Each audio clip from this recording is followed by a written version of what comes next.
Good morning. Today is the 22nd of August. Today will mark the fourth full month of my CDT through hike. Gotta have some coffee right now. So let me stand up here. Yesterday afternoon and evening was a mess. So I came down the trail and I read that this was here. It's a Forest Service cabin. It's locked, but it has this porch which shielded it enough from the wind. When I came in here, I was mildly hypothermic. It made all the difference to be able to come into this little area here, stripped off of my clothes, put on dry clothes, and in that situation, dry equals warm. Got in my sleeping bag right here on the porch, and got warmed up. Had some hot drinks, and I later cooked dinner here, and then set up my tent in back in a flat area. I didn't want to sleep here because there was just enough breeze going through. I think it was actually warmer in my tent. But everything's, other than what I was wearing as my sleeping clothes, my base layer, was wet. This morning, I didn't get going very early at all. I'm still not going. And I kept running through scenarios in my mind. I should do this. I can eat. I can have some coffee. I can, get the food out of the bear box because there's a bear box here, et cetera, et cetera, et cetera. But all the scenarios had one flaw. They all relied on me actually getting out of my sleeping bag as sort of like step one. And I've kept thinking, well, there's got to be another scenario. Well, there wasn't. Cougar Bait and Just Jim, somehow I passed them. I got behind them because I took a wrong turn. I probably added half a mile, something like that. And I must have walked right by them. They're about 5 miles back. Cougar Bait and his son Caleb should be about 7.5 miles ahead of me, where they were going to go last night. And we all have to essentially rendezvous. Well, we have to rendezvous in 2 days. If not tonight, then the next night, because we all are on the same permit. And by that point, we're going to be in Yellowstone Park. Okay.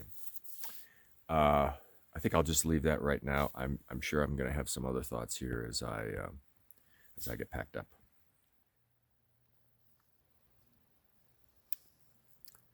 What was rain down here was snow up there. It's, well, no more than 1,000 feet above where I am. Okay. Trail goes down here. Better get going.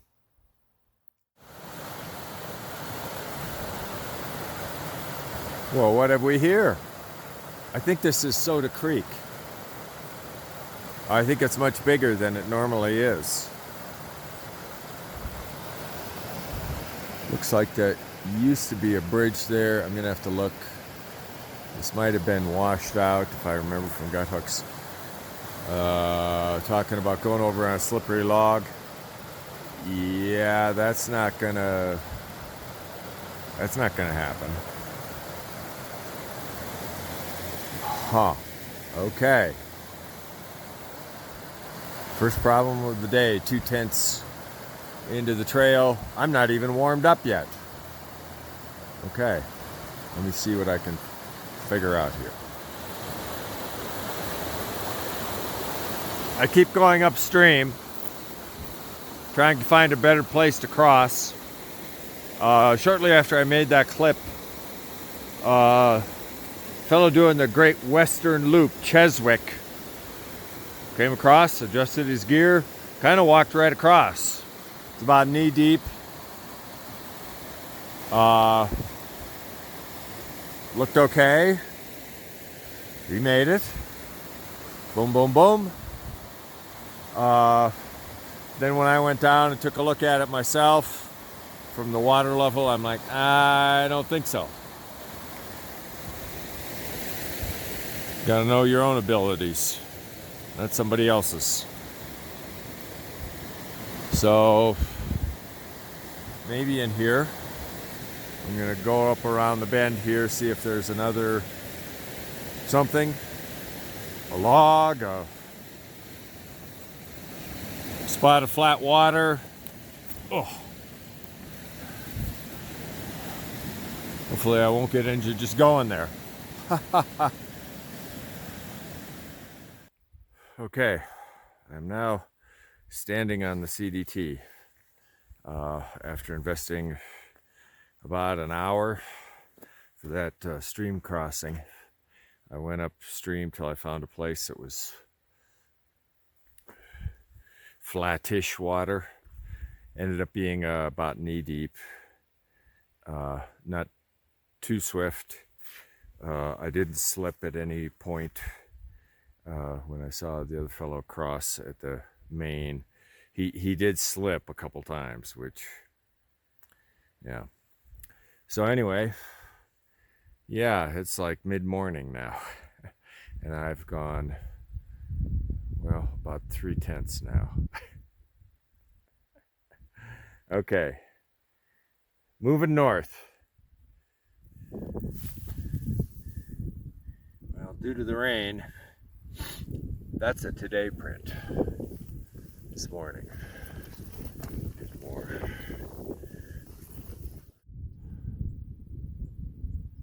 Just by way of orientation, this is the Snake River headwaters, right down this valley. And the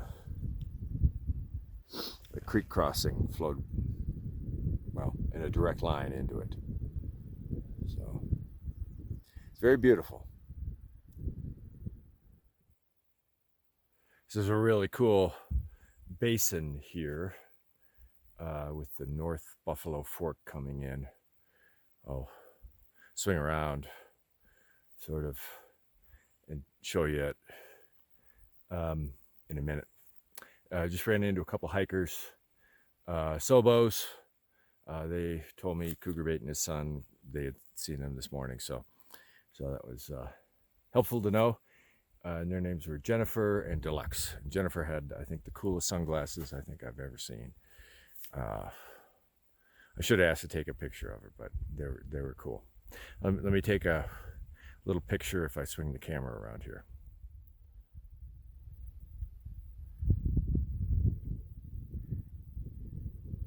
Sort of almost have these like terraces halfway up. So going to be going down here, and then I think after several miles, like turning to the left. And then we go by Two Ocean Creek, which we'll discuss when I finally get there. I'm not sure if that's going to happen today or not.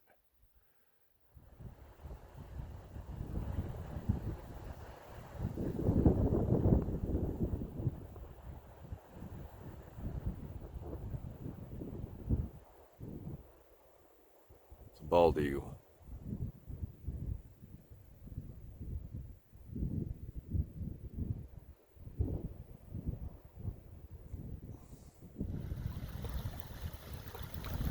Industrious beavers here at Pacific Creek. They have incorporated the bridge over the creek into their new dam.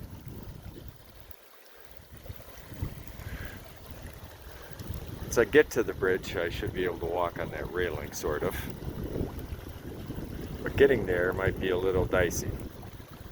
I'm gonna have to put the camera away. Hope I don't get wet feet. I started out today with wet feet and I've gotten them dry. Okay, let's give it a whirl.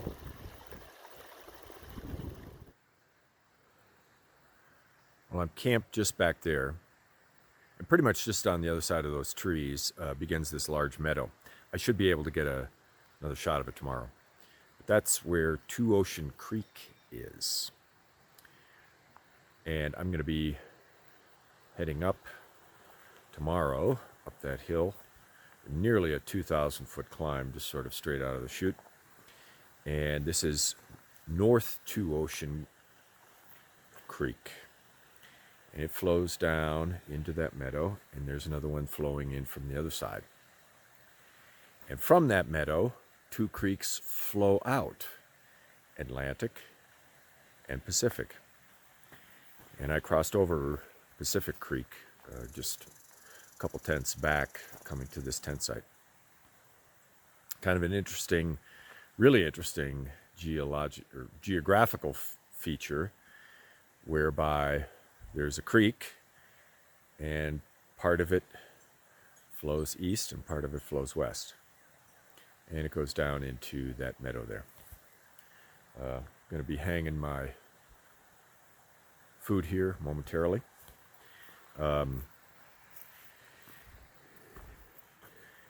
Camping as of now by myself tonight. Don't know if Pockets and Just Jim, who were about 5 miles behind me at the start of the day and were planning on an early start, didn't get an early start today.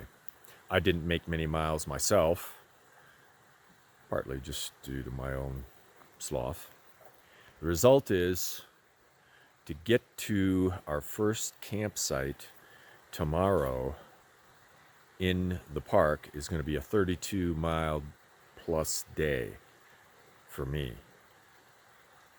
Maybe more for them if they don't make it to where I am. So I think Cougar Bait and his son are well positioned to where they need to be to hit that marker. I met some people today who saw them, and they were, a few hours ahead of me. So several miles ahead of me. So they may be able to hit that campsite, but I don't know. I don't know if we're going to be able to do that. I haven't done a 30-mile day this entire CDT. So all I can do now is hang my food.